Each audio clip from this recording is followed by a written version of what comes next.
Welcome to my channel. El ruido de los golpes me despertó de repente, justo a las 2 de la madrugada. Oí a mi hija gritando mi nombre, completamente fuera de sí. Yo había cambiado todas las cerraduras días atrás por una razón que ellos desconocían, pero que yo conocía perfectamente bien. Me senté en la cama con el corazón acelerado. Las manos me temblaban mientras buscaba mis pantuflas en la oscuridad. Los golpes no cesaban.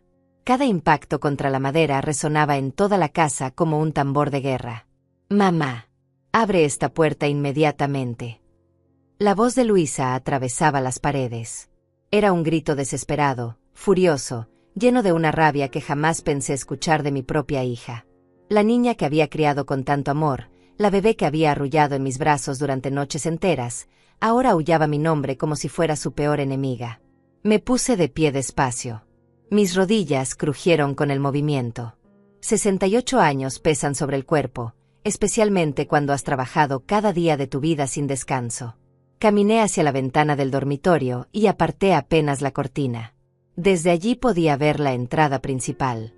Luisa estaba frente a la puerta, golpeándola con ambos puños. Llevaba el cabello suelto, despeinado, y aunque no podía ver su rostro con claridad, sus movimientos delataban su estado. Estaba descontrolada. A su lado, Diego permanecía de pie con algo en la mano. Poco después, mi yerno levantó lo que sostenía. Era un martillo grande de carpintero que brilló bajo la luz del farol de la calle. Mi sangre se heló. «Esta vez vamos a entrar, quieras o no», gritó Diego con una voz fría que me erizó la piel. No había duda en su tono. No había vacilación. Era una amenaza real, directa, peligrosa. Cerré la cortina y retrocedí. Mis piernas apenas me sostenían. ¿Cómo había llegado hasta este punto? ¿Cómo mi propia hija estaba del otro lado de esa puerta intentando entrar a la fuerza en mi casa? ¿En la casa que su padre y yo construimos con décadas de sacrificio? Respiré hondo. No podía permitir que el pánico me paralizara. Había preparado este momento. Sabía que llegaría. Durante semanas había anticipado exactamente esta escena, aunque rezaba cada noche para estar equivocada. Los golpes del martillo comenzaron. El sonido metálico contra la cerradura me hizo dar un salto. Estaban intentando forzar la entrada.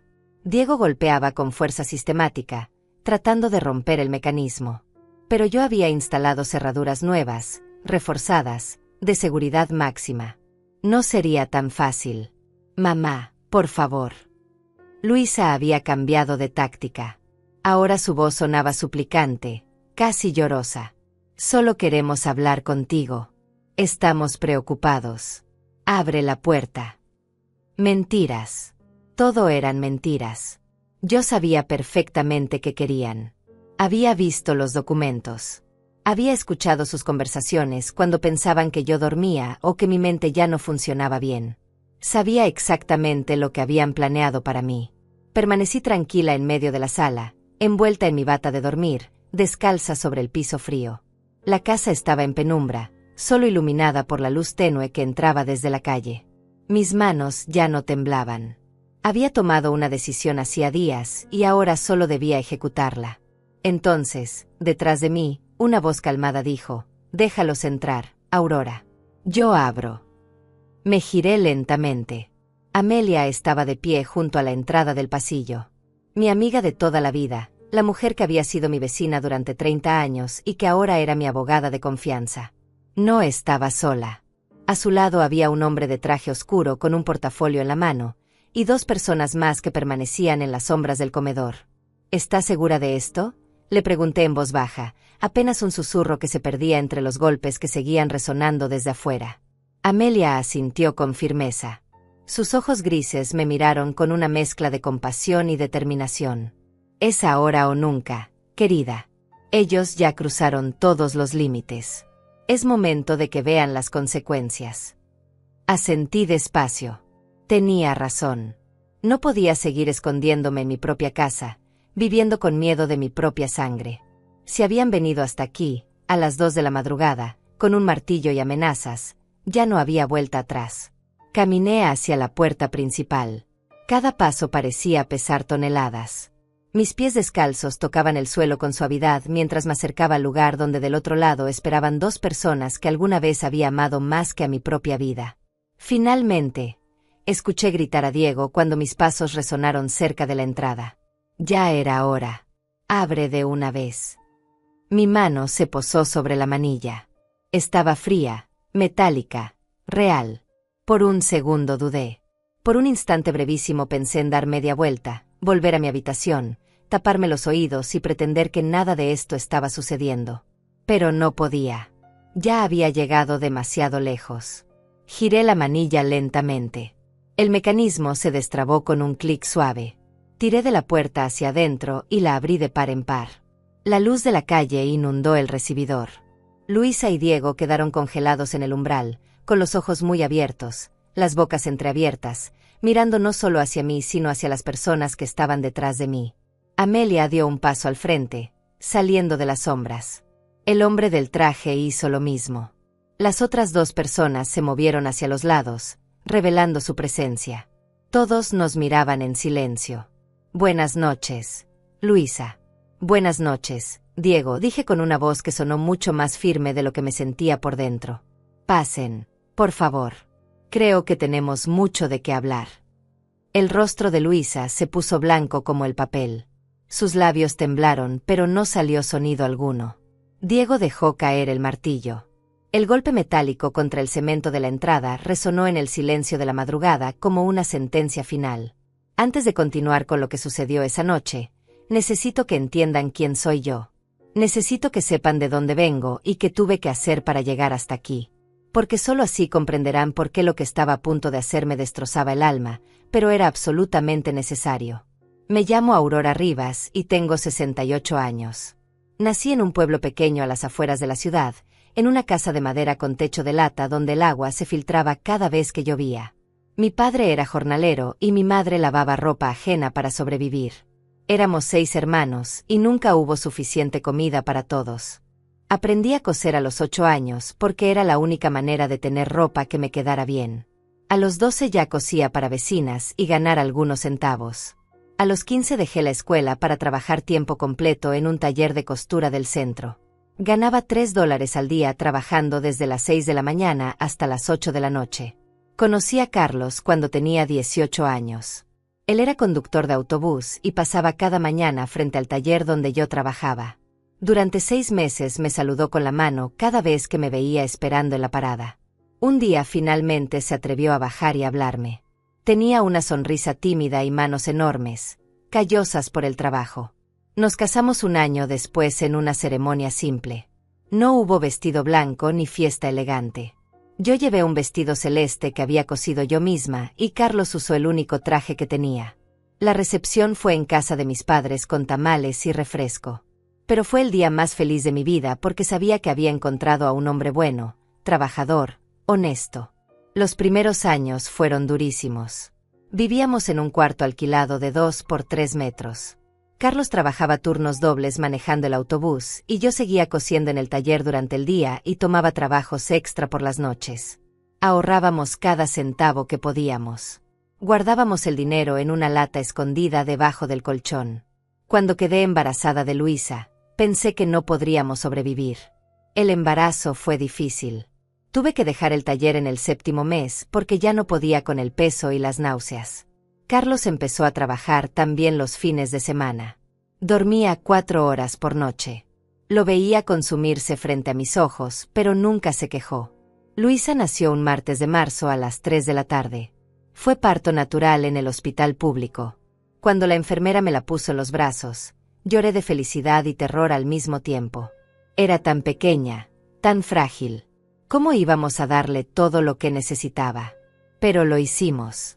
De alguna manera lo hicimos. Carlos consiguió rutas mejores que pagaban más.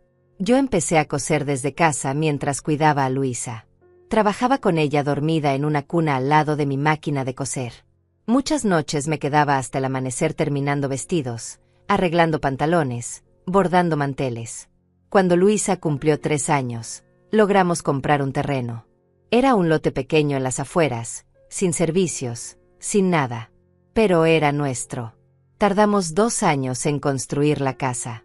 Carlos y yo pusimos cada ladrillo con nuestras propias manos. Él trabajaba en la construcción los fines de semana y yo vendía todo lo que podía para comprar materiales. La casa empezó siendo solo 2 habitaciones y un baño. No teníamos piso de verdad, solo cemento alisado. Las paredes no tenían pintura. Pero era nuestra. Nadie podía echarnos. Nadie podía subirnos el alquiler. Era nuestro hogar.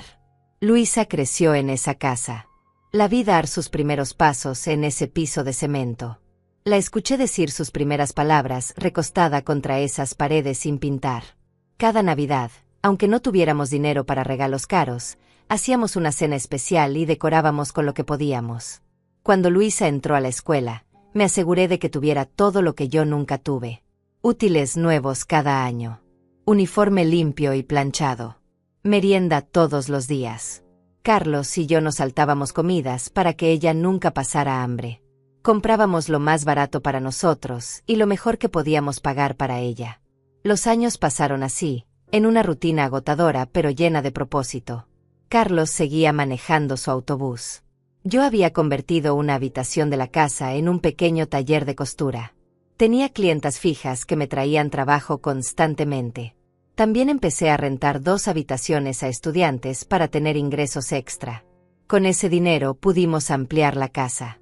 Agregamos 2 habitaciones más, un comedor, y finalmente pusimos pisos de cerámica y pintamos las paredes. La casa no era lujosa, pero era digna, limpia, acogedora. Cada mejora representaba meses de ahorro y sacrificio. Luisa nunca entendió eso. Para ella todo siempre estuvo ahí. Ropa limpia en el armario, comida en la mesa, casa con techo sólido. Nunca vio las noches que Carlos llegaba con dolores terribles de espalda por estar sentado 12 horas manejando. Nunca vio mis dedos hinchados y adoloridos de coser hasta la madrugada. Cuando cumplió 15 años, le hicimos una fiesta. Gastamos casi $1000 que habíamos ahorrado durante 2 años. Ella quería un vestido específico que costaba $300. Yo lo compré aunque significaba no arreglar el techo que goteaba. Quería verla feliz. Quería darle lo que yo nunca tuve.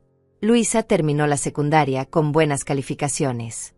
Queríamos que fuera a la universidad, pero ella dijo que no le interesaba estudiar más. Quería trabajar, ganar su propio dinero, ser independiente. Carlos y yo respetamos su decisión aunque nos dolió. Consiguió trabajo en una tienda de ropa del centro comercial. Ganaba bien para su edad, pero gastaba todo. Ropa de marca, salidas con amigas, celulares nuevos cada año. Nosotros nunca le pedimos que contribuyera con los gastos de la casa. Queríamos que disfrutara su juventud. Cuando tenía 23 años, conoció a Diego. Él era 5 años mayor, decía ser abogado aunque nunca lo vimos ejercer realmente. Trabajaba en una oficina pequeña haciendo trámites legales menores. Pero se vestía bien, hablaba con seguridad, y Luisa quedó deslumbrada. Desde el principio algo en Diego me incomodó. La forma en que miraba nuestra casa, evaluando, calculando. Las preguntas que hacía sobre cuánto valía el terreno, si teníamos deudas, si yo seguía trabajando. Carlos me decía que era mi imaginación, que solo era un muchacho curioso. Se casaron 2 años después. La boda fue modesta pero digna. Gastamos $5000 que teníamos ahorrados para emergencias. Diego no puso un centavo. Su familia tampoco apareció mucho. Eso también debió ser una señal de alerta. Al principio vivieron con nosotros. Dijeron que era temporal mientras ahorraban para su propio lugar. Pero los meses pasaron y ellos no ahorraban nada. Diego siempre tenía excusas. Que había gastos inesperados, que necesitaban un auto mejor, que Luisa quería redecorar su habitación. Carlos empezó a cansarse, pero yo lo convencía de tener paciencia. Era nuestra hija. Necesitaba nuestro apoyo. Eventualmente se irían. Pero pasaron 2 años y seguían ahí, viviendo gratis, sin contribuir, y cada vez más exigentes. Entonces Carlos enfermó. Tenía 62 años cuando empezó con los dolores en el pecho. Los ignoró durante semanas hasta que un día colapsó en medio de su ruta. Lo llevaron directo al hospital. Infarto masivo. Sobrevivió, pero los médicos dijeron que no podía seguir trabajando. Su corazón estaba demasiado débil. Fue devastador. No solo emocionalmente, sino económicamente. La pensión de Carlos era mínima, apenas $400 al mes. Yo seguía cosiendo, pero a mi edad ya no podía trabajar las mismas horas. Las manos me dolían constantemente por la artritis. Carlos vivió 3 años más después de ese infarto. 3 años en los que lo vi apagarse lentamente como una vela que se consume. Ya no podía trabajar, apenas podía caminar sin cansarse. Pasaba los días sentado en el sillón de la sala mirando por la ventana, viendo pasar la vida que ya no podía vivir plenamente. Yo me convertí en todo. Esposa, enfermera, sostén económico de la casa. Me levantaba a las 5 de la mañana para prepararle el desayuno y sus medicinas. Luego cosía durante horas mientras él descansaba. Por las tardes le daba sus tratamientos, lo acompañaba a caminar por el jardín, le leía el periódico porque sus ojos ya no veían bien. Las noches eran lo peor. Carlos se despertaba con pesadillas, con dolores, con el miedo constante de que el próximo infarto sería el último. Yo lo abrazaba en la oscuridad y le susurraba que todo estaría bien, aunque por dentro me moría de terror de perderlo. Luisa y Diego seguían viviendo con nosotros. Prometían ayudar, pero sus ayudas nunca llegaban. Diego siempre tenía excusas. Que su trabajo no pagaba bien, que tenían gastos, que pronto todo mejoraría. Mientras tanto comían de nuestra comida, usaban nuestros servicios, vivían bajo nuestro techo sin aportar casi nada. Hubo momentos en que pensé en pedirles que se fueran. Carlos me lo sugirió varias veces. Pero Luisa era mi hija. Cada vez que juntaba el valor para hablar con ella, me miraba con esos ojos que conocía desde que nació y mi corazón se ablandaba. Pensaba que eventualmente madurarían, que entenderían, que las cosas cambiarían. Los medicamentos de Carlos costaban casi $300 al mes. El seguro cubría solo una parte. Tuve que vender joyas que había guardado durante años. Un anillo que Carlos me regaló en nuestro 10º aniversario. Unos aretes de oro que fueron de mi madre. Cada venta me partía el corazón, pero no había alternativa. Una noche, 2 años después del infarto, Carlos me llamó a la habitación. Estaba sentado en la cama con una expresión seria que no le había visto antes. Tenía un sobre en las manos. Aurora, necesito que me escuches con atención, me dijo con voz débil pero firme. He estado pensando mucho sobre qué pasará cuando yo ya no esté. No digas eso, lo interrumpí con lágrimas en los ojos. Vas a estar bien. El doctor dijo que si te cuidas. Aurora, por favor. Ambos sabemos la verdad. Me tomó la mano con ternura. Necesito que me prometas algo. Cuando yo me vaya, protege esta casa. Protege todo lo que construimos. No dejes que nadie te quite lo que es tuyo. No entendí completamente lo que quería decir en ese momento. Pensé que eran solo preocupaciones de un hombre enfermo. Pero Carlos sabía algo que yo aún no quería ver. Él había notado cosas. Las miradas de Diego evaluando la casa. Las conversaciones susurradas que se detenían cuando él entraba. Los comentarios casuales sobre herencias y testamentos. Carlos murió una madrugada de invierno. Yo estaba dormida a su lado cuando su respiración simplemente se detuvo. No hubo drama, no hubo dolor visible. Su corazón cansado finalmente se rindió. Me desperté y supe de inmediato que se había ido. La habitación se sentía diferente, más fría, más vacía. El funeral fue simple. No teníamos dinero para algo elaborado. Usé los últimos ahorros que quedaban para darle una despedida digna. Luisa lloró durante la ceremonia, pero no tanto como esperaba. Diego estuvo serio, apropiado, pero sus ojos seguían calculando, observando quién venía, qué decían, cómo reaccionaban. La casa se sintió enorme sin Carlos. Cada rincón guardaba su recuerdo. El sillón donde se sentaba todavía tenía la marca de su cuerpo. Su taza de café seguía en el estante. Sus pantuflas junto a la cama. Durante semanas no pude moverlas.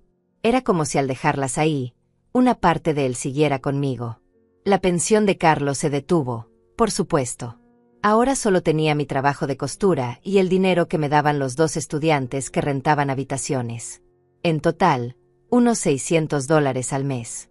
Apenas suficiente para comer y pagar servicios. Fue entonces cuando Diego comenzó a mostrar su verdadera cara.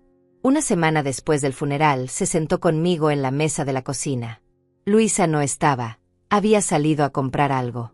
Aurora, necesitamos hablar sobre el futuro, comenzó con una voz que pretendía ser amable pero sonaba condescendiente. Esta casa es muy grande para ti sola. Los gastos son muchos. Y a tu edad, mantener todo esto es complicado. Me las arreglo bien, respondí firmemente. He trabajado toda mi vida. Sé cómo administrarme. Claro, claro. Pero piénsalo. Tienes casi 65 años. ¿Cuánto tiempo más podrás coser? ¿Qué pasa cuando tus manos ya no puedan trabajar? Cuando tu vista falle. Hizo una pausa calculada. Luisa y yo hemos estado pensando. Podríamos vender esta casa, conseguir algo más pequeño para ti, más manejable. Con lo que podríamos hacer inversiones que te den ingresos pasivos. La sangre se me heló. ¿Vender la casa? ¿Esta casa que tu suegro y yo construimos con nuestras propias manos? La casa donde nació mi hija. No lo veas como perder algo. Véelo como asegurar tu futuro. Nosotros nos encargaríamos de todo. Tú solo tendrías que firmar algunos papeles. No voy a vender mi casa, Diego. Su expresión cambió. La máscara de preocupación se resquebrajó por un segundo y vi algo frío en sus ojos. Está bien. Está bien. Solo era una sugerencia. Piénsalo. Se levantó y salió de la cocina. Esa noche no pude dormir. Las palabras de Carlos resonaban en mi cabeza. Protege esta casa. No dejes que nadie te quite lo que es tuyo. Empecé a entender que había visto en Diego que yo me había negado a ver. Los siguientes meses fueron una escalada lenta pero constante. Diego comenzó a hacer comentarios sobre mi memoria. Aurora, ¿no te acuerdas? Te lo dije ayer. Qué raro que hayas olvidado eso. Te lo mencioné la semana pasada. Deberías ver a un doctor. Estos olvidos no son normales. Lo peor era que Luisa lo secundaba. Mi propia hija comenzó a tratarme como si fuera una anciana confundida. Mamá, eso no pasó así. Mamá, estás mezclando las cosas. Mamá, creo que estás un poco desorientada. Al principio dudé de mí misma. Tenía 65 años. Tal vez mi memoria realmente estaba fallando. Pero luego empecé a notar un patrón. Los olvidos que mencionaban eran siempre sobre cosas importantes. Conversaciones sobre dinero, sobre la casa, sobre documentos. Nunca sobre cosas triviales. Un día encontré a Diego en el estudio de Carlos revisando papeles. Cuando entré, cerró rápidamente un cajón. ¿Qué haces aquí?, pregunté. Luisa me pidió que buscara unas fotos viejas, mintió con facilidad. ¿Dónde guardas los álbumes? En el armario del pasillo, no aquí. Lo miré fijamente. Este es el escritorio privado de Carlos. Sus documentos personales están aquí. Ay, Aurora, perdona. No sabía. Como todo es de la familia. Se encogió de hombros y salió de la habitación. Esa noche revisé el escritorio. Nada parecía fuera de lugar, pero algo me inquietaba. Empecé a guardar los documentos más importantes en otro lugar. El título de propiedad de la casa, los papeles del seguro de vida de Carlos que me había dejado $10,000, mi testamento original. Luisa cumplió 30 años ese año. Para su cumpleaños quería una fiesta grande. Yo no tenía dinero para eso, pero ella insistió. Mamá, es mi cumpleaños 30. Es especial. Papá hubiera querido que lo celebráramos. Usé parte del dinero del seguro de vida de Carlos. $1,200 en una fiesta en un salón de eventos. Luisa invitó a decenas de personas. Diego se encargó de todo, actuando como el anfitrión perfecto. Yo me senté en una esquina viendo cómo gastaban el dinero que Carlos había dejado para mi vejez. Después de la fiesta, algo cambió definitivamente en Diego. Ya no se molestaba en disimular tanto. Las conversaciones sobre la casa se volvieron más frecuentes, más insistentes, más agresivas. Y Luisa, mi propia hija, se había convertido en su eco perfecto. Mamá, Diego tiene razón, me decía mientras tomábamos café en la cocina. Esta casa es demasiado para ti. Mira cómo te cuesta subir las escaleras. El jardín está descuidado porque ya no puedes mantenerlo. Los inquilinos se aprovechan de ti porque eres demasiado buena. Puedo contratar a alguien para el jardín. Y los inquilinos pagan puntual, respondía yo, sintiendo como cada palabra de mi hija era como una puñalada. Pero el dinero que gastas en mantenimiento podría estar generando intereses en el banco. Diego dice que con una venta inteligente podrías vivir de las rentas sin trabajar nunca más. No quiero vivir en otro lugar, Luisa. Esta es mi casa. Aquí naciste tú. Aquí viví con tu padre 40 años. Ella suspiraba con impaciencia, como si yo fuera una niña terca que no entiende razones. Siempre tan sentimental, mamá. El sentimentalismo no paga las cuentas. Me quedaba callada porque no reconocía a esa mujer. ¿Dónde estaba mi niña? ¿La que me abrazaba cuando tenía pesadillas? ¿La que me decía que yo era la mejor mamá del mundo? ¿Cuándo se había convertido en esta persona fría que solo veía números y propiedades? Diego comenzó a traer amigos a la casa. Siempre los presentaba como conocidos casuales, pero yo notaba cómo recorrían cada habitación con miradas evaluadoras. Uno de ellos era agente de bienes raíces. Otro trabajaba en un banco. Un tercero era notario. Solo les estaba mostrando la casa, Aurora. Comentábamos sobre arquitectura, decía Diego con una sonrisa que no llegaba a sus ojos. Dicen que es una propiedad muy bien ubicada. Debe valer fácil unos $150,000, quizás más. $150,000. Escuchar esa cifra en su boca me produjo escalofríos. Porque supe exactamente lo que estaba pensando. Él y Luisa viviendo gratis en mi casa, esperando a que yo muriera o a que pudieran convencerme de vender para quedarse con ese dinero. Una tarde, cuando pensaban que yo dormía mi siesta, los escuché hablar en el comedor. Me había levantado para ir al baño y sus voces llegaban claramente por el pasillo. Ya van 6 meses desde que murió Carlos, decía Diego. Necesitamos acelerar las cosas. Mientras más tiempo pase, más riesgo hay de que ella haga algo estúpido con el dinero. ¿Cómo qué?, preguntaba Luisa. ¿Cómo donarlo a alguna iglesia? ¿O dejárselo todo a alguna organización de caridad? O peor, hacer un testamento que nos deje afuera. Ella no haría eso. Soy su única hija. ¿Estás segura? Últimamente te mira diferente, como si sospechara algo. Hubo un silencio. Luego Luisa habló con voz temblorosa. ¿Crees que deberíamos seguir adelante con el plan? Absolutamente. Ya tengo todo listo. Solo necesitamos que firme los papeles. Le diremos que son documentos del seguro, o trámites bancarios. Ella confiará en ti. Pero si descubre... No va a descubrir nada si lo hacemos bien. Y si empieza a sospechar, pues ya sabes qué hacer. Empiezas a documentar sus episodios de confusión. Llamamos al doctor, conseguimos que certifique que no está en sus cabales. Pedimos una tutela legal. Me apoyé contra la pared del pasillo sintiendo que las piernas no me sostenían. Estaban planeando declararme incapaz. Querían quitarme mi autonomía, mi casa, mi vida. Y mi propia hija estaba de acuerdo con esto. Volví a mi habitación en silencio. Me senté en la cama que había compartido con Carlos durante décadas y lloré como no había llorado ni siquiera en su funeral. Porque esto era peor que la muerte. Esto era traición.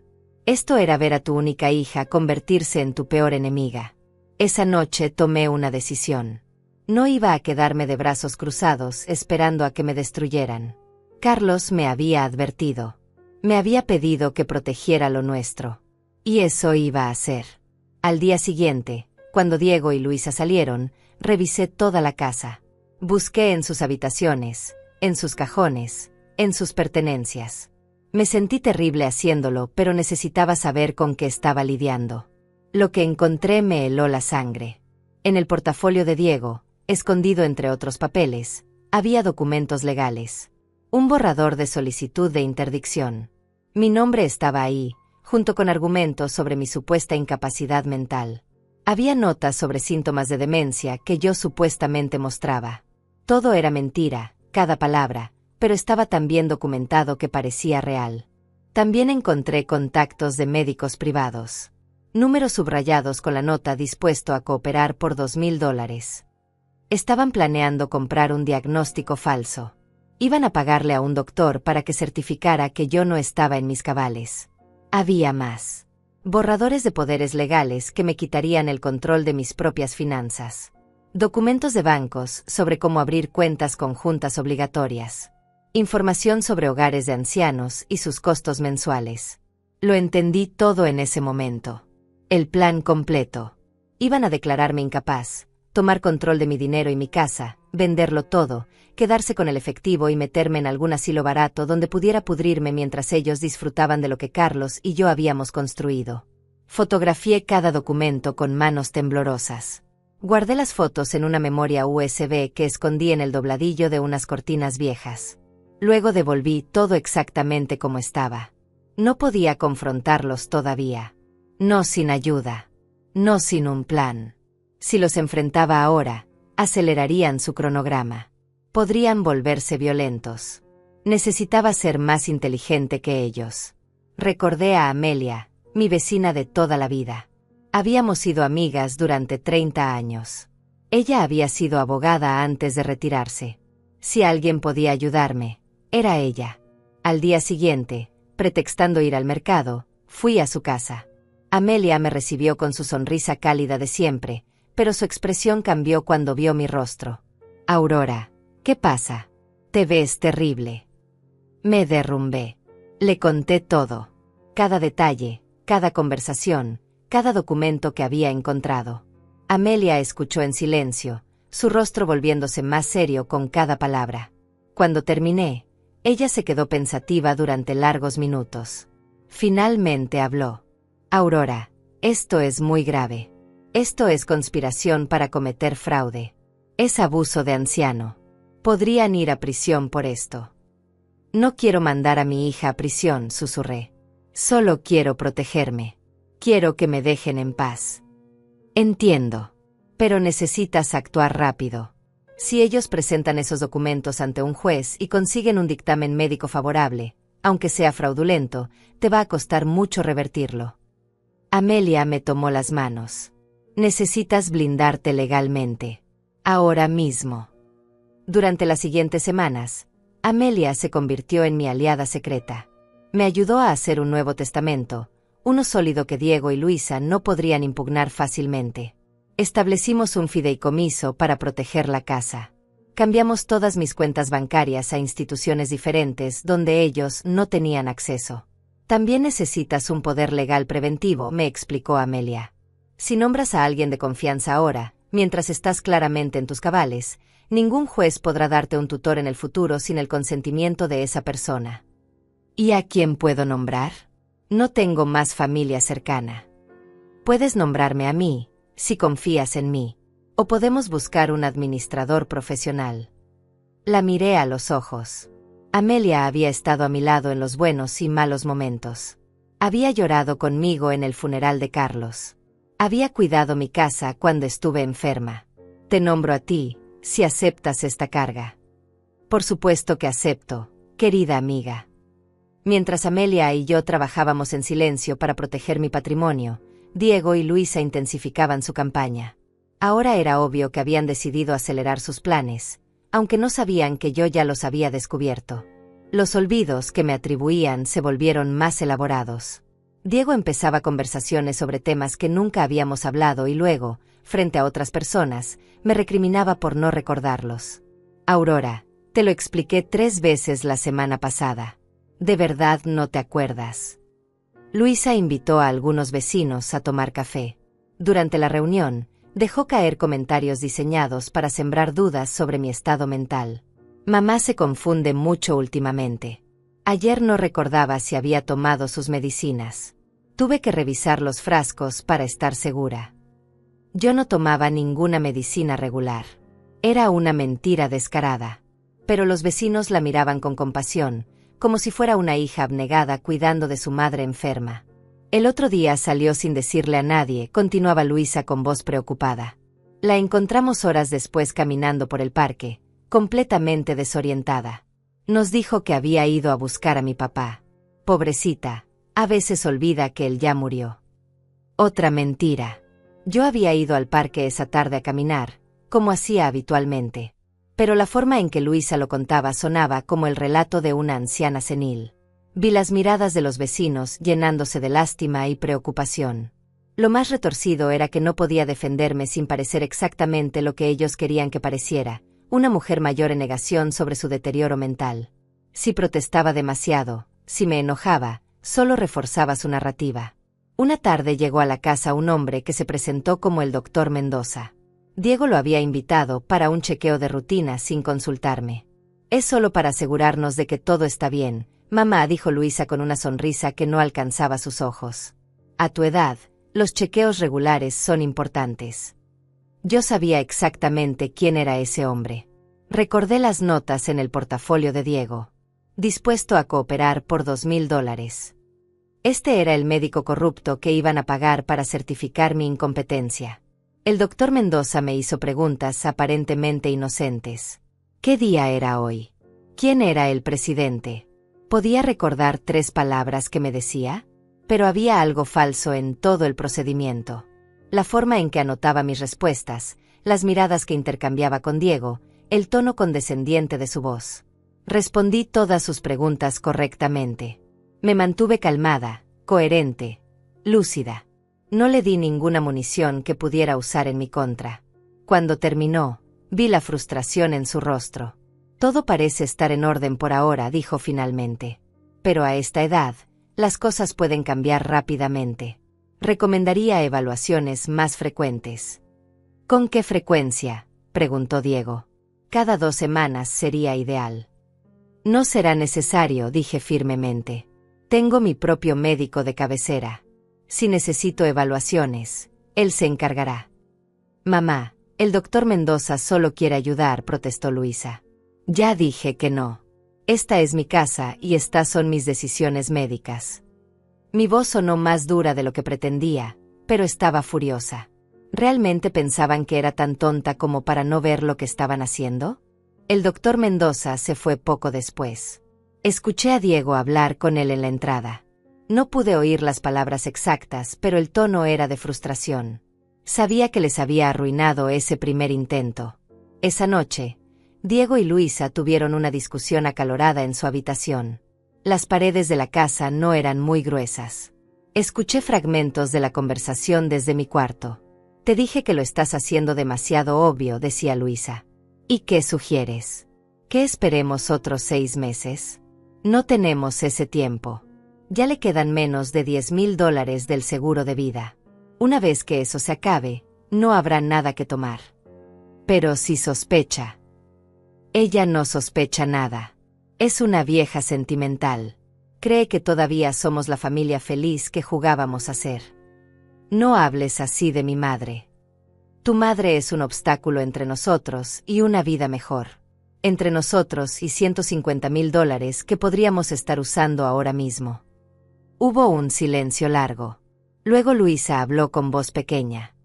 «A veces me pregunto si estamos haciendo lo correcto». «No empieces con eso otra vez. Ya lo hemos hablado 1000 veces. Esa casa es tu herencia. Ese dinero es tuyo por derecho. Solo estamos acelerando lo inevitable. Y francamente, estaremos haciéndole un favor. A su edad, vivir sola en esta casa enorme es peligroso. Podría caerse, lastimarse, morir sola y que nadie se dé cuenta durante días». «Supongo que tienes razón». «Claro que tengo razón. Confía en mí, cariño. En 6 meses estaremos viviendo en un departamento moderno del centro, tú dejarás ese trabajo horrible en la tienda, y yo podré finalmente abrir mi propio despacho. Todo gracias a que tuvimos el valor de hacer lo que había que hacer». Me alejé de la pared. Había escuchado suficiente. Mi propia hija acababa de justificar mi destrucción como si fuera un acto de misericordia. Diego la había envenenado completamente. O tal vez, y esto era lo que más me dolía, siempre había tenido esa capacidad dentro de ella y Diego solo la había liberado. Al día siguiente fui nuevamente a casa de Amelia. Le conté sobre la visita del doctor Mendoza y la conversación que había escuchado. «Están acelerando el cronograma», dijo Amelia preocupada. «Necesitamos actuar antes de que presenten algo ante un juez». «¿Qué puedo hacer?» «Primero, vamos a conseguir tu propia evaluación médica. Un examen neurológico completo con un especialista reconocido que certifique que estás en pleno uso de tus facultades mentales. Eso destruirá cualquier argumento que intenten hacer. Amelia me puso en contacto con un neurólogo del hospital universitario. El doctor Ramírez me hizo pruebas exhaustivas durante 2 días. Exámenes de memoria, razonamiento, funciones cognitivas, todo. Los resultados fueron claros. Mi mente estaba perfectamente sana para alguien de mi edad. Señora Rivas, usted tiene la cognición de alguien 10 años más joven, me dijo el doctor Ramírez. No hay absolutamente ningún signo de demencia, deterioro cognitivo o confusión. De hecho, sus resultados están por encima del promedio. Amelia hizo que el doctor preparara un informe oficial, certificado y fechado. Lo guardamos en un lugar seguro junto con todos los demás documentos que estábamos acumulando. Ahora necesitamos evidencia de lo que ellos están planeando, dijo Amelia. Las fotos de los documentos son un buen comienzo, pero necesitamos más. ¿Cómo qué? Grabaciones. Conversaciones donde admitan sus planes. Necesitamos que se incriminen a sí mismos. La idea me revolvió el estómago. Grabar a mi propia hija conspirando contra mí parecía una traición terrible. Pero luego recordé lo que había escuchado la noche anterior. Ellos ya me habían traicionado. Yo solo me estaba defendiendo. Amelia me consiguió una pequeña grabadora de voz que podía esconder fácilmente. Durante las siguientes 2 semanas, la llevé conmigo constantemente. La activaba cada vez que Diego o Luisa empezaban conversaciones sobre mi salud, sobre la casa, sobre el futuro. Capturé docenas de horas de conversaciones. Diego hablando sobre cómo manejar mi resistencia. Luisa discutiendo qué hacer con mis pertenencias una vez que estuviera internada. Ambos calculando cuánto podrían obtener de la venta de la casa y cómo dividirían el dinero. Lo más doloroso fue una conversación entre Luisa y una amiga suya que vino de visita. Yo estaba en el jardín, pero la ventana estaba abierta y la grabadora en mi bolsillo capturó todo. ¿Y no te sientes mal?, preguntaba la amiga. «¿Es tu mamá?» Al principio sí, admitía Luisa. Pero Diego me hizo ver las cosas con claridad. Ella tuvo su vida.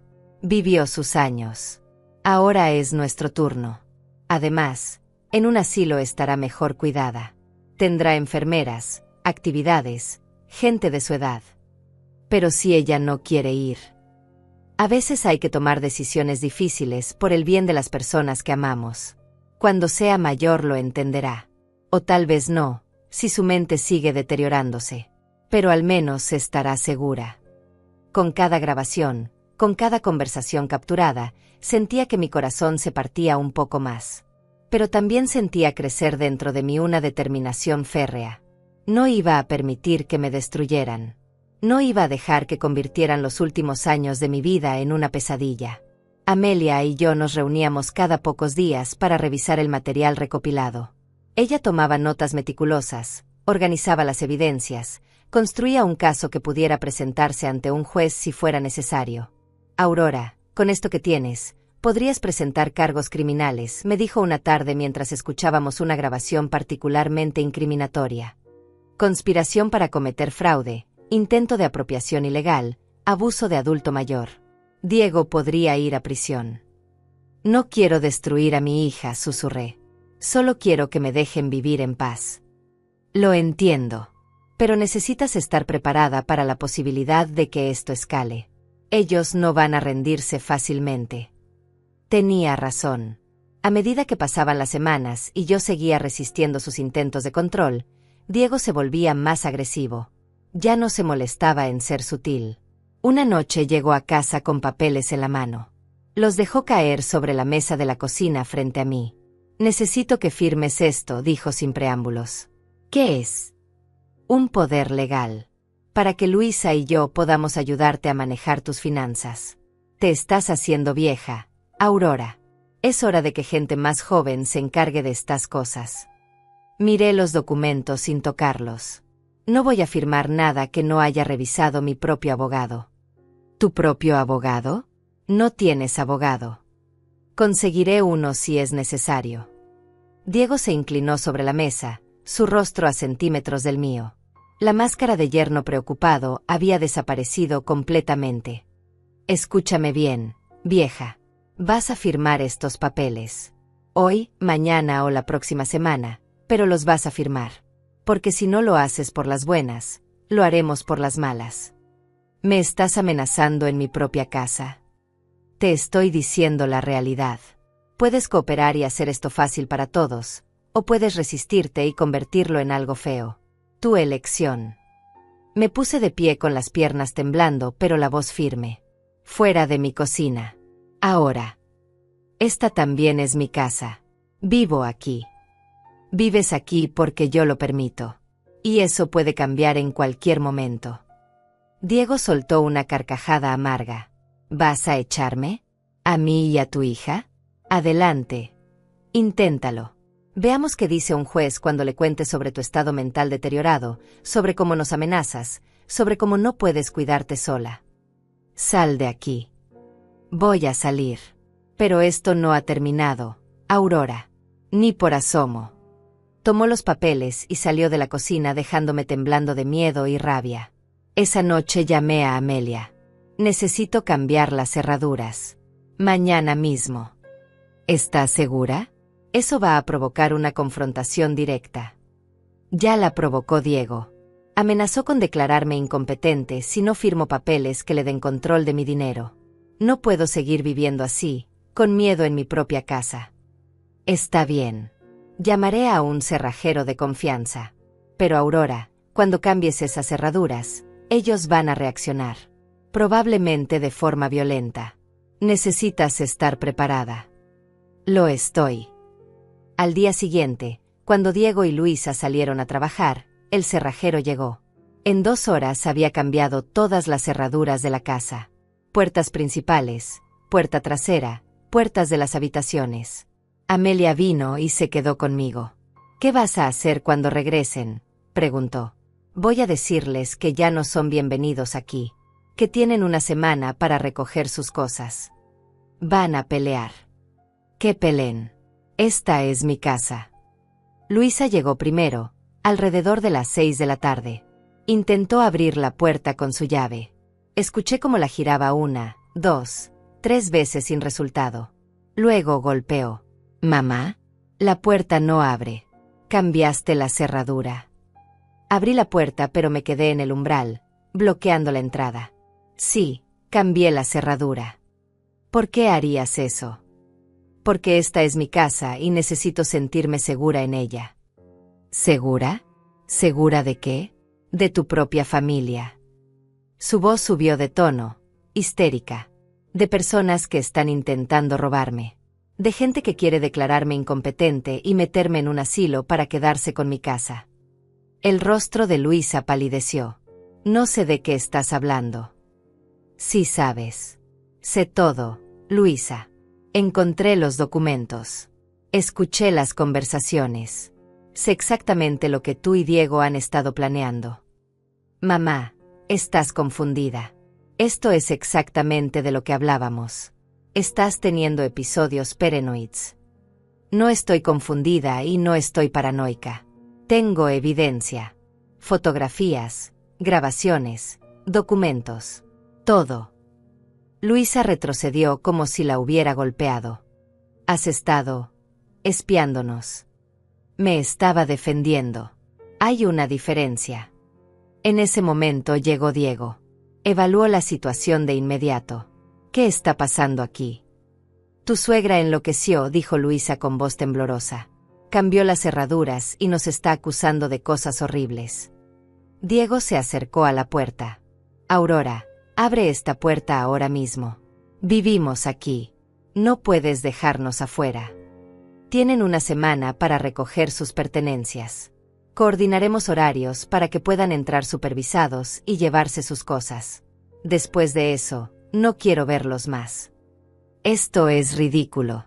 No tienes ningún derecho. Tengo todo el derecho. Esta casa está a mi nombre. Ustedes han estado viviendo aquí de mi caridad y esa caridad se acabó. Diego sacó su teléfono.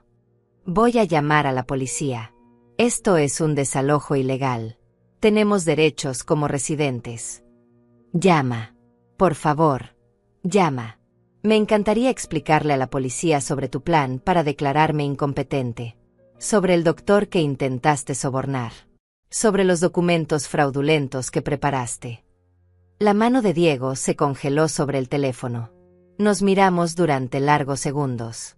En sus ojos vi odio puro, sin disfraces. Esto no va a quedar así, dijo con voz baja y amenazante. Estoy segura de que no. Nos vemos en una semana para la recolección de sus cosas. Cerré la puerta y eché el pestillo. Escuché gritos del otro lado. Luisa lloraba. Diego maldecía. Golpearon la puerta durante varios minutos. Amelia me abrazó mientras yo temblaba. Lo hiciste bien, me susurró. Fuiste valiente. No me sentía valiente. Me sentía destrozada. Acababa de echar de mi casa a mi única hija. La niña que había criado, a quien había dado todo, por quien había sacrificado tanto. Y ella me había pagado con traición. Durante los siguientes días, Diego y Luisa intentaron todo. Llamaron a familiares lejanos contándoles su versión de los eventos. Que yo estaba senil, paranoica, siendo manipulada por Amelia. Algunos familiares me llamaron, preocupados. Les expliqué la situación con calma y les ofrecí mostrarles las evidencias si querían. La mayoría no quiso involucrarse. Hablaron con los vecinos, sembrando más dudas sobre mi salud mental. Vi como algunos vecinos me miraban con lástima cuando salía. Otros evitaban mi mirada por completo. Fueron al banco donde yo tenía mi cuenta de ahorros e intentaron acceder a mis fondos usando documentos viejos donde aparecían como contactos de emergencia. El banco, afortunadamente, se negó sin una orden judicial. Una semana después, tal como habíamos acordado, llegaron con una camioneta para recoger sus cosas. Amelia había contratado a 2 hombres grandes como testigos y seguridad. No quería que hubiera ningún altercado. La mañana que acordamos para que recogieran sus pertenencias amaneció fría y gris. Yo apenas había dormido. Pasé la noche entera repasando cada decisión que me había llevado a este momento, preguntándome si habría alguna otra forma de resolver esto sin llegar a este punto de ruptura total. Amelia llegó temprano con los 2 hombres que había contratado. Se llamaban Alejandro y Juan, ambos de una empresa de seguridad privada. Eran profesionales, serios, y su sola presencia me hacía sentir más segura. ¿Estás lista?, me preguntó Amelia tomando mi mano. No, pero hay que hacerlo de todas formas. Diego y Luisa llegaron exactamente a las 10 de la mañana con una camioneta rentada. Traían cajas de cartón y a un amigo de Diego para ayudar con los muebles pesados. Cuando vieron a Alejandro y Juan parados en la entrada, Diego apretó la mandíbula. ¿En serio, Aurora? ¿Guardias de seguridad? ¿Tanto nos tienes miedo? No es miedo. Es precaución. Tienen 3 horas para sacar sus cosas. Todo lo que esté en su habitación pueden llevárselo. Nada más. Luisa pasó junto a mí sin mirarme. Tenía los ojos rojos e hinchados, como si hubiera pasado días llorando.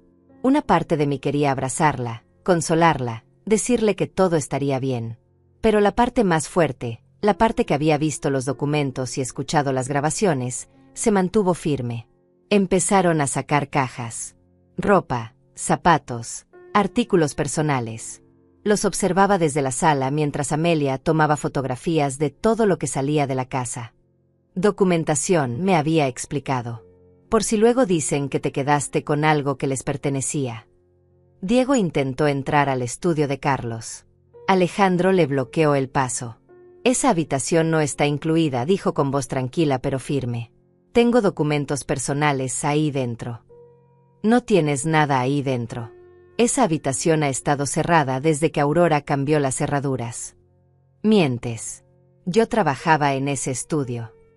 Sin permiso. Revisando documentos que no te pertenecían. Aurora está al tanto de todo. Vi como el rostro de Diego se ponía rojo de rabia. Por un momento pensé que iba a intentar forzar su paso, pero Juan se acercó también. Diego no era tonto. Retrocedió. Esto es abuso, masculló entre dientes. Abuso de anciano. La estás manipulando, le gritó a Amelia. Aprovechándote de una mujer mayor confundida para quedarte con su casa. Amelia sonrió fríamente. Puedes presentar una denuncia si quieres. De hecho, Te animo a que lo hagas. Será interesante cuando el juez vea toda la evidencia que tenemos contra ti. Diego se calló. Sabía que estaba en terreno peligroso. La tensión aumentó cuando Luisa comenzó a llevarse cosas que claramente no eran suyas. Un jarrón que había sido de mi madre.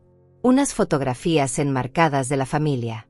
Cuando intentó tomar un reloj antiguo que Carlos había heredado de su padre, intervine.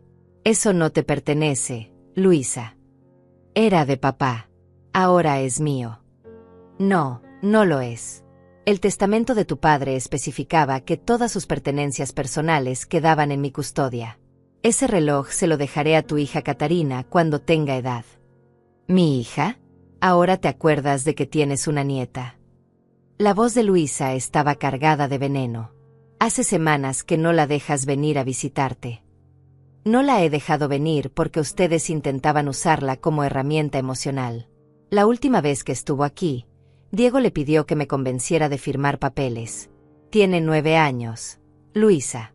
Estaban manipulando a una niña. Luisa dejó caer el reloj en la mesa. Sus manos temblaban. Te has convertido en una persona horrible. Amargada. Egoísta. Me he convertido en una persona que se defiende. Hay una diferencia. Nos diste todo siempre. ¿Qué cambió? Que descubrí que querían robarme. Que planeaban declararme incompetente y meterme en un asilo. Que mi propia hija estaba dispuesta a traicionarme por dinero. Era por tu bien, gritó Luisa. Las lágrimas corrían por su rostro. Estás vieja, mamá. Esta casa es demasiado para ti. Podrías caerte, lastimarte. Necesitas cuidado profesional. Lo que necesito es que mi hija me ame sin condiciones. Pero parece que eso es demasiado pedir. El silencio que siguió fue brutal. Luisa me miró con una mezcla de dolor y rabia que jamás olvidaré. Luego se dio vuelta y continuó empacando. 2 horas después, la camioneta estaba casi llena. Diego intentó un último movimiento. Sacó unos papeles de su bolsillo. Tengo aquí una carta de un psiquiatra certificando que Aurora Rivas presenta signos evidentes de deterioro cognitivo y necesita supervisión legal inmediata. Amelia extendió la mano. Déjame ver eso. Diego le entregó el documento con una sonrisa satisfecha. Amelia lo leyó y luego soltó una carcajada. Esto es una falsificación tan mala que es casi cómica. El doctor que supuestamente lo firmó perdió su licencia hace 2 años por fraude. Está en los registros públicos. ¿De verdad pensaste que esto funcionaría? La sonrisa de Diego desapareció. Es un documento legal válido. Es papel basura que podrías usar para encender tu chimenea. Y el hecho de que intentes usarlo solo agrega más evidencia al caso que Aurora podría presentar contra ti. Amelia le devolvió los papeles. Intenta presentar esto ante un juez. Por favor. Será divertido ver cómo te arrestan por presentar documentos falsos ante una corte. Diego arrugó los papeles y los metió en su bolsillo. Esto no termina aquí, Aurora. Voy a pelear. Voy a demostrar que no estás en tus cabales. Voy a conseguir el control de esta casa y de tu dinero. Y cuando lo haga, te vas a arrepentir de haberme tratado así. Las amenazas también fueron grabadas, dijo Amelia señalando su teléfono en la mesa. Sigue hablando. Estás construyendo nuestro caso por nosotros. Finalmente terminaron. La camioneta estaba llena de cajas y muebles. Diego subió a la cabina sin decir una palabra más. Luisa se quedó parada en la entrada, mirándome con ojos suplicantes. Mamá, por favor. Todavía podemos arreglar esto. Podemos hablar, llegar a un acuerdo. No tiene que terminar así. Debiste pensar en eso antes de conspirar con tu marido para robarme. Nunca fue robar. Esa casa es mi herencia. Ese dinero eventualmente será mío. Solo queríamos. ¿Acelerar mi muerte? ¿Anticipar mi incapacidad? ¿Robarme mis últimos años de dignidad? No era así. Tú no entiendes. Entiendo perfectamente. Ahora vete. Y no vuelvas a menos que sea para pedir perdón de verdad. No disculpas a medias. No justificaciones. Perdón real. Luisa abrió la boca como para decir algo más, pero finalmente se dio vuelta y caminó hacia la camioneta. La vi subir, y luego observé cómo el vehículo se alejaba por la calle hasta desaparecer. Me quedé de pie en la entrada de mi casa durante largos minutos. La casa que Carlos y yo construimos. La casa donde habíamos criado a nuestra hija. La casa que ahora se sentía vacía y fría sin ella. Aurora, ven adentro, dijo Amelia suavemente. Estás temblando. Tenía razón. Estaba temblando de pies a cabeza. No de frío, sino de la descarga emocional de lo que acababa de pasar. Dejé que Amelia me guiara hasta el sofá. Lo hiciste bien, me dijo mientras me traía té caliente. Sé que fue difícil, pero lo hiciste bien. No se siente bien. Se siente como si hubiera perdido a mi hija. La perdiste hace tiempo, querida. Solo que recién ahora te estás dando cuenta. Pasé los siguientes días en una neblina. Caminaba por la casa que de repente parecía demasiado grande, demasiado silenciosa. La habitación donde Luisa y Diego habían vivido estaba vacía salvo por algunas manchas en la pared donde habían colgado cuadros. Las miré durante horas preguntándome cómo había llegado a este punto. Pensé que con su partida vendría la paz. Que finalmente podría respirar tranquila en mi propia casa. Pero no fue así. Porque Diego había dicho la verdad en algo. Esto no había terminado. Y él no era del tipo que se rendía fácilmente. 3 días después de que se fueran, comenzó la verdadera guerra. Diego presentó una demanda judicial solicitando mi interdicción por incapacidad mental.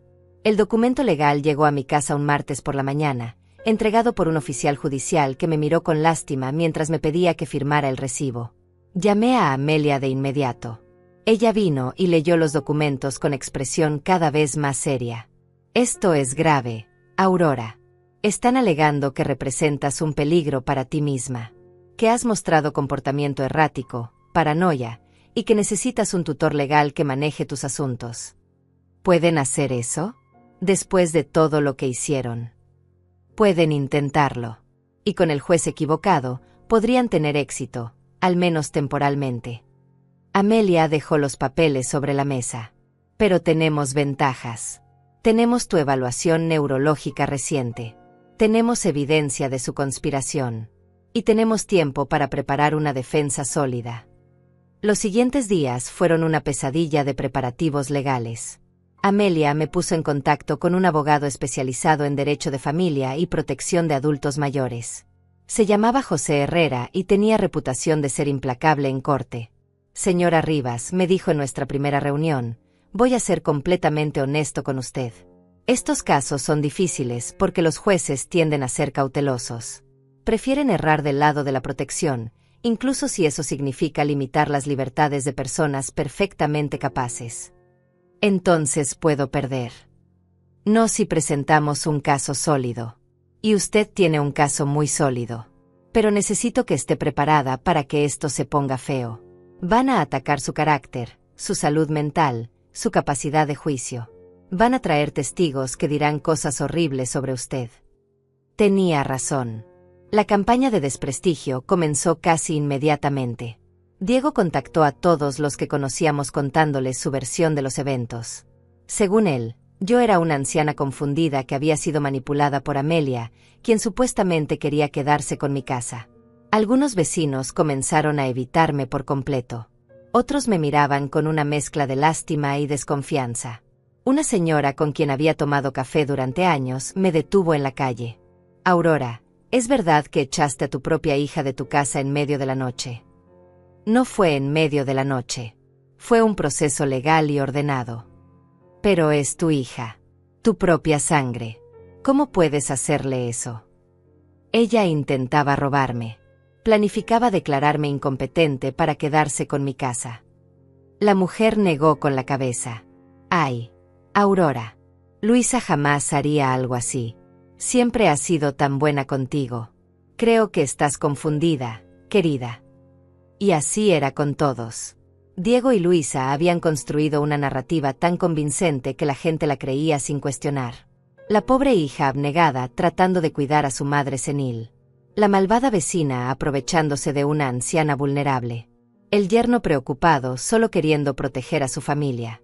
Las cosas empeoraron cuando Diego logró que algunos familiares lejanos firmaran declaraciones apoyando su versión. Una prima tercera que no veía hacía 10 años escribió una carta al juez diciendo que siempre había notado problemas en mi memoria. Un sobrino lejano declaró que en las reuniones familiares yo parecía confundida y desorientada. «Están mintiendo», le dije a José mientras revisábamos las declaraciones. «Apenas conozco a esa gente. No he hablado con ellos en años». «Lo sé.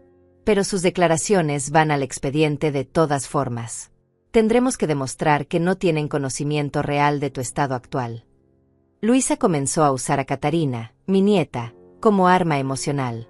Publicaba fotos en redes sociales de la niña llorando, con mensajes sobre cómo extrañaba a su abuela, pero que yo me negaba a verla. Recibí mensajes de personas que ni siquiera conocía acusándome de ser una abuela cruel y desalmada. La verdad era que me moría por ver a Catarina. La extrañaba todos los días. Pero Amelia y José me advirtieron que cualquier contacto podría ser usado en mi contra. «Dirán que intentaste manipularla», me explicó José. «Que trataste de convencerla de decir cosas en tu favor. Es mejor esperar hasta después de la audiencia».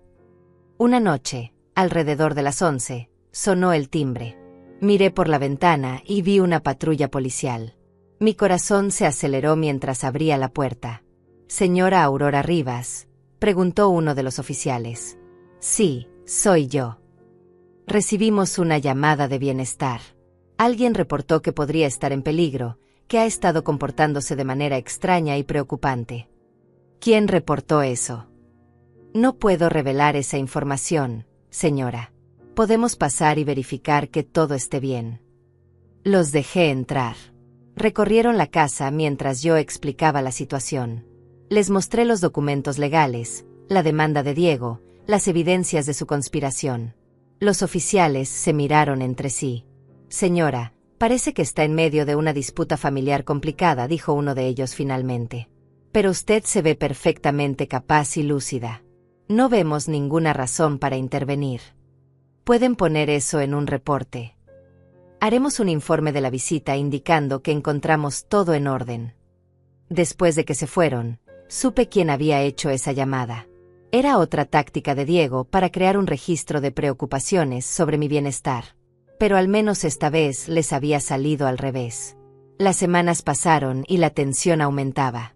Diego presentó más documentos, más evidencias de mi supuesta incapacidad. Conseguía declaraciones de cualquiera dispuesto a firmar.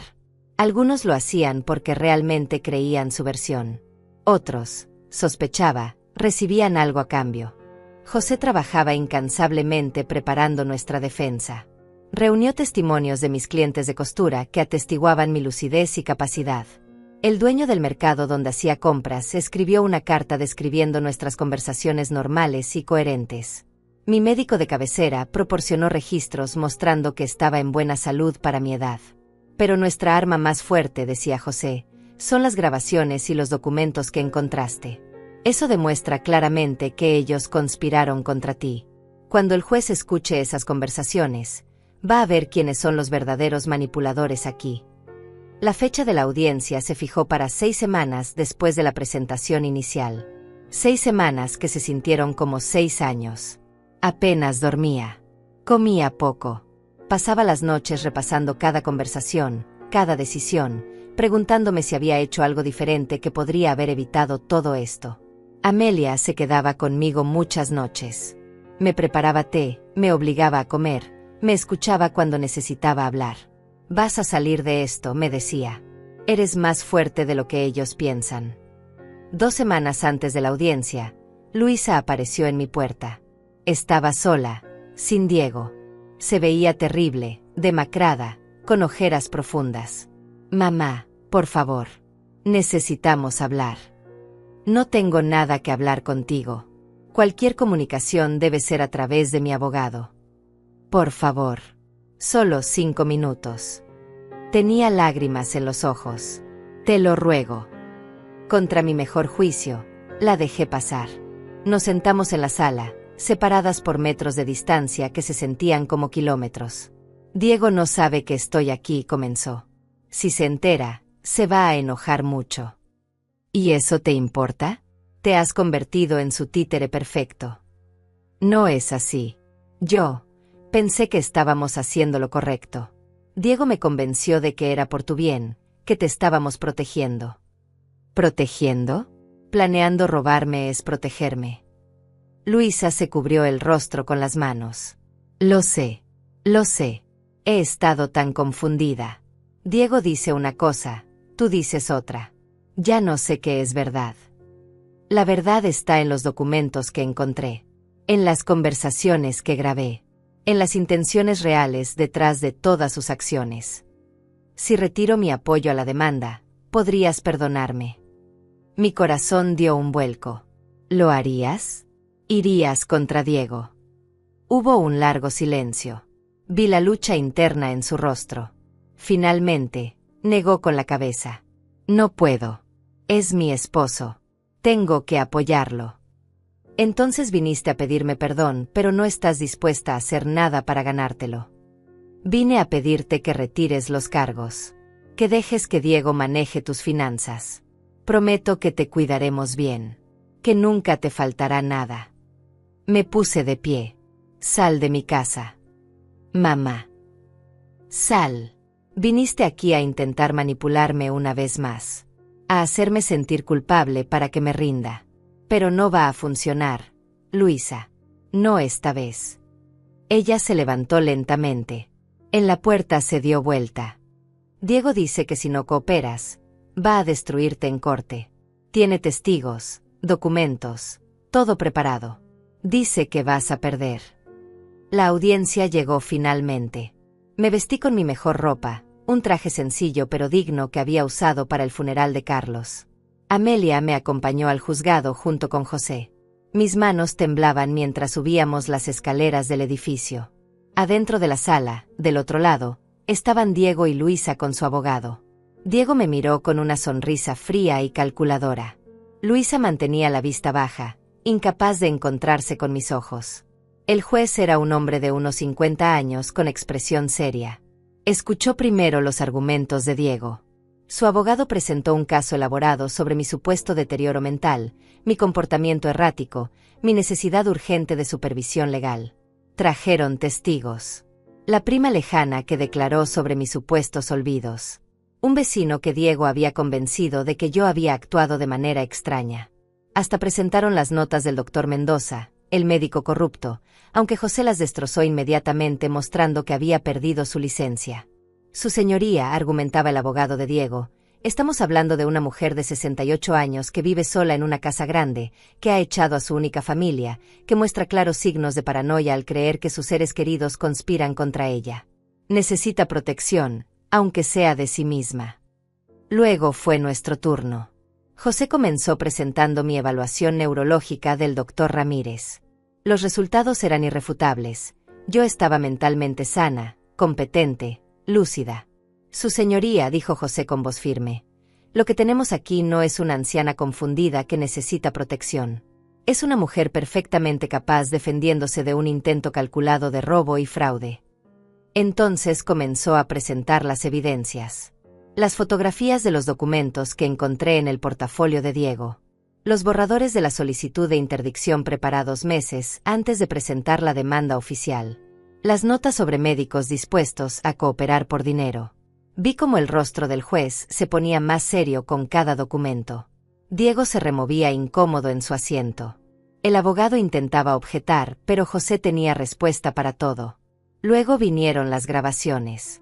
José reprodujo las conversaciones más incriminatorias.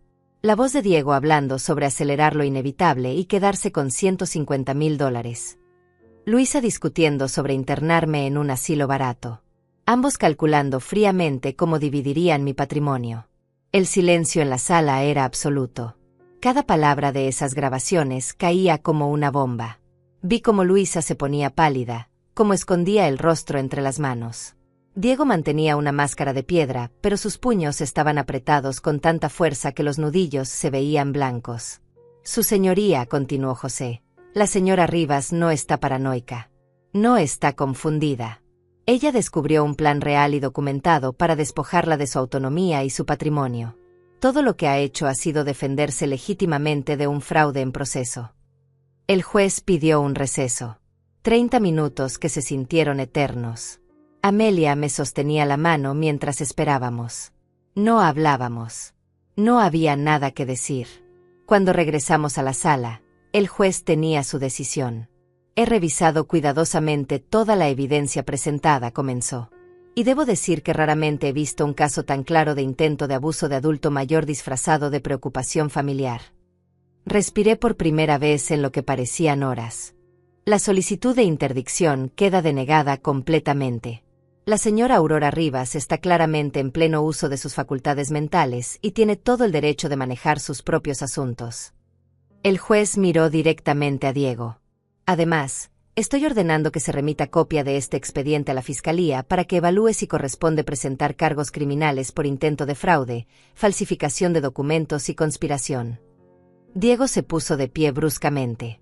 Esto es ridículo. Solo queríamos protegerla. Señor, le sugiero que se siente y permanezca en silencio antes de que lo cite por desacato, dijo el juez con voz de acero. Su comportamiento y el de su esposa, según las evidencias presentadas, constituye un intento premeditado de apropiarse ilegalmente del patrimonio de la señora Rivas. Tendrá suerte si solo enfrenta consecuencias civiles. La sala estalló en murmullos. El martillo del juez resonó pidiendo orden. Miré a Luisa. Estaba llorando en silencio, completamente destruida. Parte de mí quería ir a consolarla, pero la parte más fuerte se quedó en su lugar. Salimos del juzgado bajo un cielo gris. José estaba satisfecho pero profesional. Ganamos, pero esto probablemente no termina aquí. Pueden apelar, aunque con las evidencias que tenemos sería inútil. ¿Y los cargos criminales? Eso depende de la Fiscalía. Con lo que el juez vio, es probable que al menos investiguen. En las semanas siguientes, la vida comenzó a normalizarse lentamente. Diego y Luisa no apelaron.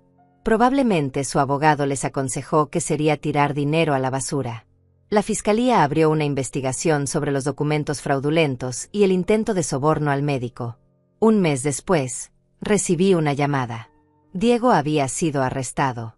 No por el caso conmigo, sino porque en la investigación descubrieron que había cometido fraudes similares con otros clientes en su práctica legal. Aparentemente, yo no era su primera víctima. La diferencia era que yo había luchado. Luisa me llamó esa noche. Lloraba tanto que apenas podía hablar. Mamá, Diego está en la cárcel. No tengo dinero para la fianza. Perdí mi trabajo porque pasaba todo el tiempo en juzgados. No sé qué hacer. Mi primer instinto fue ayudarla. 43 años de ser madre no se borran fácilmente. Pero luego recordé todo. Las conversaciones grabadas. Los planes para encerrarme. La frialdad con la que habían discutido mi destino. Luisa, lo siento por lo que estás pasando. Pero no puedo ayudarte. ¿Cómo puedes ser tan cruel? Soy tu hija. Y tú eres la que intentó robarme. La que conspiró para declararme incompetente. La que eligió el dinero sobre su propia madre. Fue Diego. Él me manipuló. Él me convenció. Tú eres una mujer adulta, Luisa. Tuviste opciones. Elegiste seguirlo. Ahora debes vivir con las consecuencias de esa elección. Entonces eso es todo. Me abandonas cuando más te necesito. No te estoy abandonando. Te estoy dejando que enfrentes las consecuencias de tus actos. Es la lección más importante que puedo darte ahora. Colgó. No volvió a llamar. Los meses pasaron. Diego fue sentenciado a 3 años de prisión por múltiples cargos de fraude. Luisa se mudó a un apartamento pequeño con Catarina. Consiguió trabajo en una tienda de ropa otra vez, ganando apenas lo suficiente para sobrevivir. Yo seguía en mi casa. La casa que Carlos y yo construimos. Seguía cosiendo, aunque menos que antes. Había convertido una habitación en un pequeño taller donde daba clases de costura a jóvenes del barrio. Me mantenía ocupada, útil. Amelia seguía siendo mi mejor amiga. Cenábamos juntas varias veces por semana. Jugábamos cartas. Hablábamos de la vida, de los errores, de las segundas oportunidades. Las tardes eran las más difíciles. Cuando el sol comenzaba a ponerse y la casa se llenaba de sombras largas. Era entonces cuando la soledad me pesaba más. Cuando me preguntaba si había valido la pena, si proteger mi dignidad justificaba perder a mi hija. No tenía una respuesta clara. Algunos días pensaba que sí, que había hecho lo correcto. Otros días me despertaba llorando, extrañando a la niña que Luisa había sido antes de que Diego la envenenara. 6 meses después de la sentencia de Diego, una tarde lluviosa de otoño, sonó el timbre. Abrí la puerta y encontré a Catarina parada en el umbral. Tenía 10 años ahora, más alta, con el rostro de Luisa cuando era niña. «Hola, abuela», dijo tímidamente. «Catarina, ¿qué haces aquí? ¿Dónde está tu madre?» «Está esperando en el auto. Me dijo que preguntara si podíamos hablar contigo». Miré hacia la calle. El auto viejo de Luisa estaba estacionado frente a mi casa. Podía ver su silueta en el asiento del conductor. «Dice que no espera que la perdones», continuó Catarina, «pero que quiere intentar reconstruir algo. Aunque sea poco. Aunque tome años». Mi corazón se partió y se reparó 1000 veces en ese momento. Miré a mi nieta, tan inocente, tan ajena a toda la oscuridad que había sucedido entre su madre y yo. «Dile a tu madre que puede venir. Pero solo si está lista para decir la verdad. Sin excusas. Sin justificaciones. La verdad completa». Catarina corrió de vuelta al auto. Vi cómo hablaba con Luisa. Luego, lentamente, mi hija bajó del vehículo y caminó hacia la casa. Se veía destrozada. Más delgada, con líneas de cansancio profundas en el rostro. Cuando llegó a la puerta, sus ojos finalmente encontraron los míos. «Mamá, yo intenté robarte. Estuve de acuerdo con planes horribles. Elegí el dinero sobre ti. Mereces odiarme». «No te odio, Luisa. Te he amado cada día de tu vida. Pero no puedo confiar en ti. No sé si algún día podré hacerlo de nuevo». «Lo entiendo. Y no te pido que confíes. Solo, ¿podríamos intentar algo? ¿Visitas supervisadas con Catarina? ¿Conversaciones ocasionales? No busco tu dinero. No busco tu casa. Solo, no quiero que mi hija crezca sin conocer a su abuela». La miré durante largos segundos. Amelia me había advertido sobre esto. «Será una trampa», había dicho. «Intentará manipularte de nuevo». Pero mirando a Luisa ahora, no veía manipulación. Veía a una mujer rota que finalmente entendía la magnitud de lo que había perdido. «Podemos intentar», dije finalmente. «Pero con condiciones. Límites claros. Y al primer signo de manipulación o engaño, se termina. Acepto cualquier condición. No sé si algún día podré perdonar completamente. No sé si nuestra relación sanará alguna vez. Pero mientras veía a Catarina sonreír al saber que podría visitar a su abuela, supe que al menos estaba dispuesta a intentarlo. Esa noche, sola en mi casa, me senté en el sillón donde Carlos solía sentarse. Hablé con él como hacía a veces. «Lo hice, amor. Protegí lo nuestro. Pero costó tanto». Las lágrimas corrían por mi rostro. ¿Hice lo correcto? ¿Valió la pena? No hubo respuesta, por supuesto.